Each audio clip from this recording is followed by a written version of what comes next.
Hey guys, it's Chris here from Everyday Survival Gear. This is just going to be a few beam shots of a few updated lights that I've done. I know it's windy, but I kind of wanted to go outside in this weather. It's blowing a gale here, probably like 100k winds, but it's actually a pretty cool night, so it's better for the lights to be out now. So this is on 3, 4, should be the highest. In my hand right now I have the no, I just forgot what it was. For Nightcore EA41. I brought this back in 2014, so it runs on 4 AA's. I got the original review somewhere on my channel. Basically, the other day I went to de-dome it, and for some reason when I de-domed it, I kind of went a little bit too low again, and I nicked the bonding wires, so I ended up breaking them, which is kind of a shame. But it's happened to me a few times. It's like, you know, when you use a razor and you go freehand, it's a bit hit and miss. But the last couple of times I've done a freehand, I've done pretty well. So yeah, so basically it was a cold white light, so I figured, you know, I wouldn't mind a bit of extra throw out of it, considering I don't use it much nowadays. Like, why not? So I thought I'll de-dome it, get a bit of extra throw and a better tint, because it's a cool white tint, you know how it is. So yeah, right now I actually reflowed another LED onto it because I broke that one, so it's nothing major. Sometimes it just happens. Yeah, so the light was sitting there, I was at home bored, I figured, like, why not? So I figured I'll show you guys a few lights that I've changed LEDs in and a few different parts. Funnily enough, when I undone the light, I just turned the light down here a bit for a sec.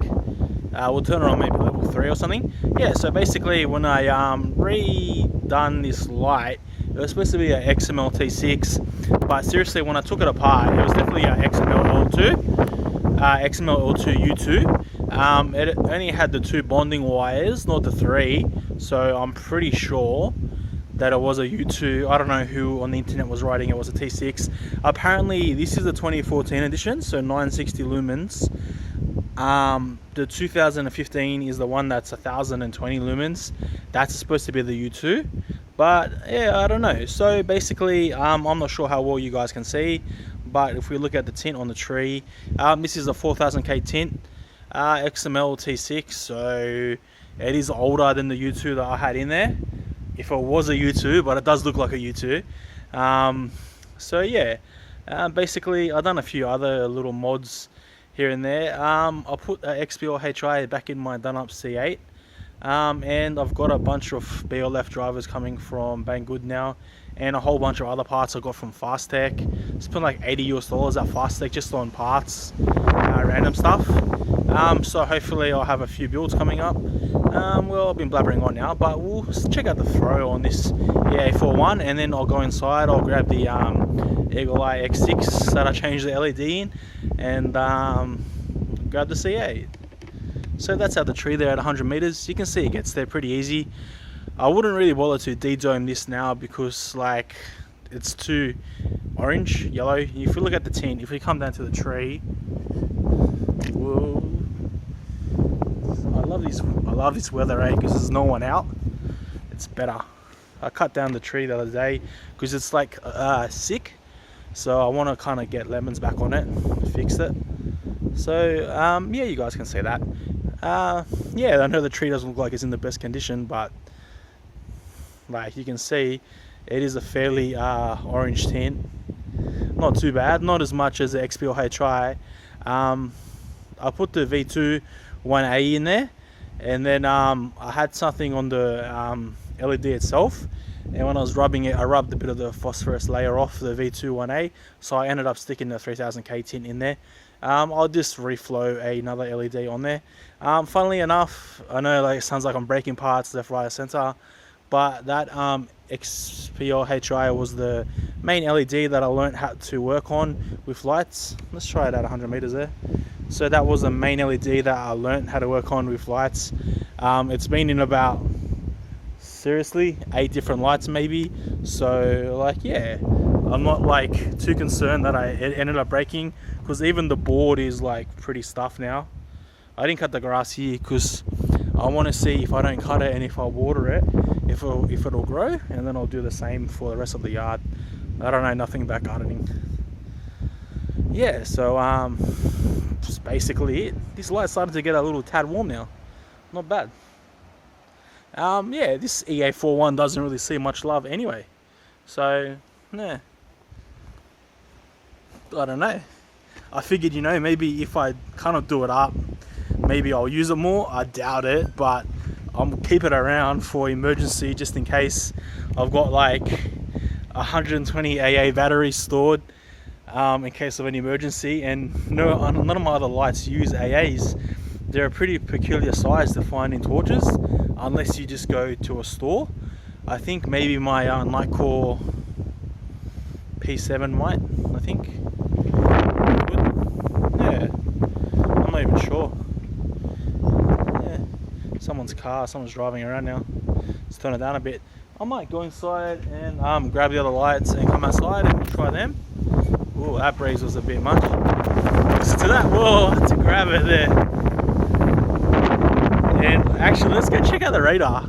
This is pretty funny to check out the gust. I'll be right back. Usually I'll just screenshot this, but like, we'll just have a quick look what's going on with the weather. So we'll go rain radar, we'll go Sydney obviously, my area, somewhere around there. Let's not be too precise here. We'll go Doppler wind radar. So basically, darkest blue is 90 kilometers an hour, pushing towards the radar. The radar is in North Sydney. I say North Sydney vaguely because it's kind of at the top of North Sydney, just past Karangai Park. So it's at Terry Hills. So Mossman's there. That'll be like just over the bridge, Mossman. So it's further up. It's up pretty high, obviously. Yeah, so 90 k's. That's just constant wind. That's not gust either. But we could go here. Severe weather warning. Lord Howe Island is way too far. Nice. Wind warning's only for no, yeah, Sydney closed waters. Yeah, Sydney coast. Yeah, I guess so. What are we looking at? Doesn't even give us a anything. It just says wind warning. Doesn't say what speed or nothing. Yeah, it doesn't really matter. I'll grab these other two lights and go back outside in the nice breeze. Alright guys, now we're back outside like an hour later. I just charged up the batteries for these. Eagle Eye X6 on now. I just put a XML2 U3 in this actually. So this was one of the upgrades that I done. It's pretty cold outside compared to inside my house. Even though all the windows are open in the house and in this wind. Yeah. This was the one that had the XPure HI in it. And I just took it out for this XML2 because like I bought this from Qatar maybe 9 months ago, and like it cost a bit of money. I don't want to sound like a tight ass, but it cost like 10-11 Aussie dollars. So I pretty much just left it for a special light, and I never really got in a special light what I wanted to use it in. So I figured I'll place it in this now and we'll see how it does. It's actually not too bad. It makes more sense having this inside the light than having the XPure HI. Should be one more setting after that. So this will be this is the BLF A6 driver. You can see it's freaking awesomely bright. The beam's pretty wide, even to 100 meters, but it still gets there fairly easy. With this much power, it's going to get there anyway. Even if this was like a flutter with this much output, it's going to get there. So that's it. That's that. This is one of the upgrades that I've done. I can't even remember what tint I brought, I brought a whole bunch of random tints, and I would be guessing this isn't cold white. It's kind of like maybe a neutral white tint. Semi, 5,000K, 5,500K. Let's look at it on the tree. I don't know, I can't even tell, to be honest. It just doesn't look like a 6,500K tint to me. It looks a little bit less. It is like awesomely bright, but like we are really far back in my yard, and like look at how much of the yard that lights up. Oops, the camera's like uneven now. It lights up like the whole yard easy. It's actually really better standing back here because there's not as much wind. Yeah, so it hasn't even stepped down yet, which is pretty good. Or has it? Maybe it did. Must have, because I could just click up one mode there. Alright, we'll try it back to the tree. Alright, now that's lighting it. I don't know, maybe last time I didn't have it on the highest mode, but I can't tell, but now that's lighting the whole tree like daytime at 100 meters. To be honest, I kind of want to like de-dome this LED, but then I don't want to break it because it was pretty expensive. So yeah, I might in the future, but I might use a different technique. Maybe I'll try on like some XPG2s first and just see how it does. I successfully like de-domed quite a few lights in the past, but I haven't really done it that much lately. I haven't done too much modding. I just stepped down now, so maybe, you know, we'll check out what the future holds for the channel and me. Hopefully I can build something like amazing. I've been looking at like cob LEDs and eyeing them out. I just bought some from Banggood, but they're only 3-watt ones, so they're like 3 watts, not even that many lumens, is it?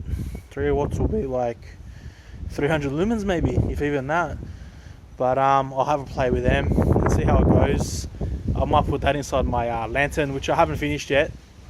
And I know I was supposed to finish it, but I'm waiting for parts from Fast Tech and stuff, and then I'll decide then what I want to do, because I bought optics from them. So yeah, let's try the C8 and see how that does. Alright, this is the howling wind, and this is how dark my yard is. It's not a pretty dark night like Batman. Can you see that on the back fence? I just clicked it up one mode extra.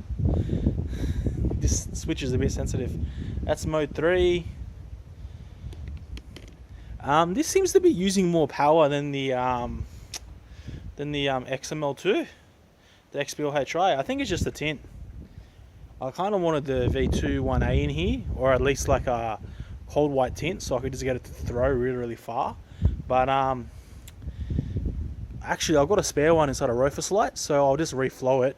But that copper MCPB is like pretty thrashed now, so it's got like all the paint coming off and whatnot, so I'd rather get a new one of those and reflow it.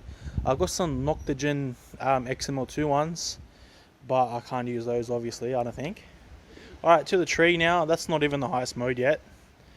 So yeah, I don't know, can you guys see the ring that's on the back fence there? So basically I put this all together, and if you look on the floor there, you might be able to see the ring.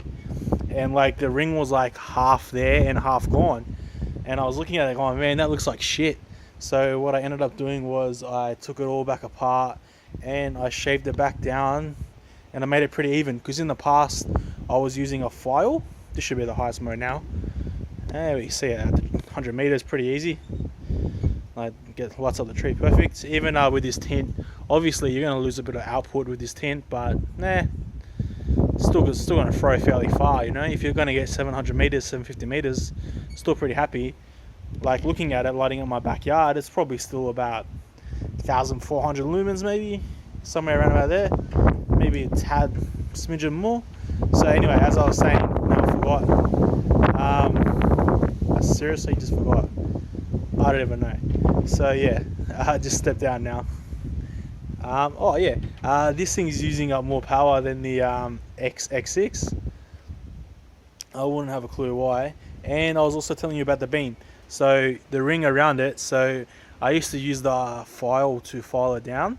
Now I've gone to using a solid sand block, and then I just rub it against that, because it gives it a more even finish. So basically, like if you don't have a ring, I know you don't really want a ring around it, but some lights are going to be kind of ringy.